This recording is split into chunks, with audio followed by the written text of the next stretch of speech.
someone to get in touch with. 9:15 that night, someone contacted me and said I would be out tomorrow the next morning to look at the property, and then they came out, and then it's followed up by a phone call by this SBA, and just to make sure that everything is running smoothly, and then they give you a little report card, please send it in, but extremely responsive. You know, you might be eligible for some sort of grants money. If not, there's some loans available to assist you in putting your home back together if you want to avail yourselves of the loans. But I was just extremely impressed and really grateful because, you know, I know these agencies do great work, but I guess fortunately up to this point I've never had the opportunity to have to call or even experience the dealing with them, but the responsiveness has been phenomenal. The adjuster that came out to the house was carrying care. She's from Georgia, but she covered mostly the 128 belt, and she informed me that the town of North Reading was probably one of the single hardest hit communities that she had been in. She's gone all the way down the whole 128 belt, numerous occasions, numerous locations, and she said your town really did get hard hit, more hard hit than most of them. And I know Billy's been in a lot of the homes. But if you haven't taken advantage of it, it takes you about 20 minutes to a half an hour on the phone to just answer the questions. And they're not very probing questions. You know, do you own your home? Do you rent? You know, Social Security number, how many rooms, what type of damage, that sort of thing. But it's worth the effort. If for nothing else, you might be available. And just to let you know, the phone number is 1-800-462-9029. Again, 1-800-462-9029. And I can't... You have to call before 9:30. You call before 9:30. Yeah, I have to call before 9:30. But they're open 7 days a week. But what a terrific job. The response has been phenomenal. Yeah, I would like to add just to that and corroborate what you said. We actually got involved with that home that was destroyed up there at 142 Chester Street. This woman had done it, yeah. This particular lady was at that home. And I'll tell you, I never saw nothing like it either. I mean, they were so efficient and effective, it was unbelievable. I mean, she come in and she just listed everything, and she called it in, she had the computer, she had everything available right at her fingertips, and she was from Georgia. Yep. And she had drove all the way up. And I looked at the car, it had Georgia plates on it. I said, "Jeez." And she said, yeah. She said, I came up here because, like you say, even the governor had told her that the town of North Reading and Middlesex County was one of the devastated areas. And I was impressed, and you're absolutely right. They did an outstanding job. They have told anybody that. And again, the follow-up is phenomenal. They don't let you fall through the cracks. If you've contacted them, they're going to recontact you after they send the adjuster out. They'll recontact you. The Small Business Administration will contact you. Even if you're a homeowner, it's a Small Business Administration which is handling the loan programs. So by all means, please take advantage of it. All it's going to cost you is a half an hour time on the phone to see if you're eligible for some sort of assistance. And again, it's 1-800-462-9029. The other two items again is, like the other members of the board, please exercise your right to vote.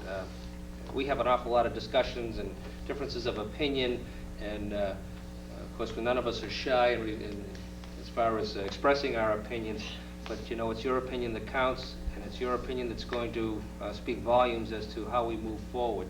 So regardless of what your feelings are on the candidates or the issues, unless you come out and exercise your right to vote, you know, nobody's really going to get the true sentiment of the community. So I would urge everybody, please, next Tuesday, take the time. And if you can't get there Tuesday, contact the town clerk's office and vote absentee. You can vote absentee ballot over the counter up until noontime the day before, or you can write in and request a ballot and then mail it out to you the next day and get it to you to mail it right back. So vote absentee also. Mr. Chairman? Yes. Along those lines, I would just like to say, too, that it's been a long time that I've been on the board, and I certainly hope to continue. But I'd like to thank Jim, Mr. Bagan, for his contribution to this board over the last 3 years. And I really think it's important to maintain a balance of thinking on a board. It can't be all one way all the time. It can't be not all one way at the same time. But balance is always important on a board, and I think to balance the opinions and balance the credibility of everybody on the board is very, very important. And I think you're right. There's an awful lot of people put an awful lot of time in, you know, on the issues and on the different subjects and subject matters that come up. And this board has been, since I've been on it, we've been strong alcoholic beverage sales of alcoholic beverages on the different licenses that we've issued. And I was proud to be part of that because some of them really got involved. And we took strong stands, and I was proud to be a part of that. So whatever does happen on May 8th, whoever the other candidates are, Mr. Frater, Mr. Muldoon, Mr. Murphy, and Mr. Monta, if in fact they're successful, I wish them all the luck in the world on board. So that's pretty much all I got to say. Again, my final thing under all the new business was, again, to, as far as the two members, the incumbent members who were up for re-election, despite the differences and all the rest, again,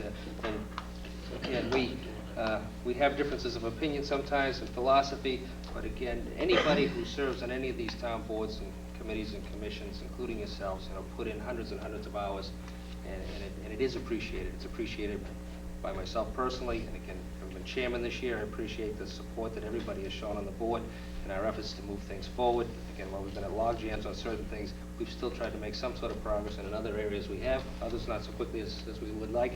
But I think we've had a pretty good tenure over the last year. I think the two gentlemen, again, serve with distinction, and I know that the community appreciates it. Now, whether or not they return you to office, that's up to them. Again, some of us have been, turned out before, but we keep coming back like I've had, and again and again and again. Sometimes we don't know enough. But the other thing is that the families of the people who serve on these boards, enough can't be said for the sacrifices that they make in allowing us to serve. Your wife is a saint, as is yours, as is mine, Joe, and Dana's wife, Sandy. But really, the families do allow us to do this sort of stuff, and it is volunteer, and so we don't get paid. Generally, the height of your popularity is the day you're elected. It goes downhill from there. But to you gentlemen, again, I wish you the best of luck on next Tuesday. And again, to the other candidates, thank them for putting their names forward for consideration and their willingness to serve, both the Board of Selectmen, School Committee, Planning Commission, and all the other volunteer boards and committees and commissions. So we wish them everybody well, and hope everybody gets the results they're looking for. All right. With that, I'll accept the motion to go into executive session. I think you have time. No. One thing I've learned in life is never follow the main event, so. Oh, yeah. You all set? I'm sorry. Mr. Chairman. Oh, you're No, all wait, you all set? He's all set.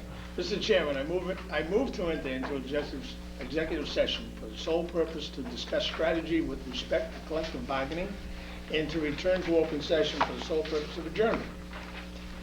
Second. Motion made and seconded. Mr. Smith votes. Aye. Mr. Bagan? Aye. Mr. Vino? Aye, with a very short break. And the chair votes aye. All right, so we thank you very much. Again,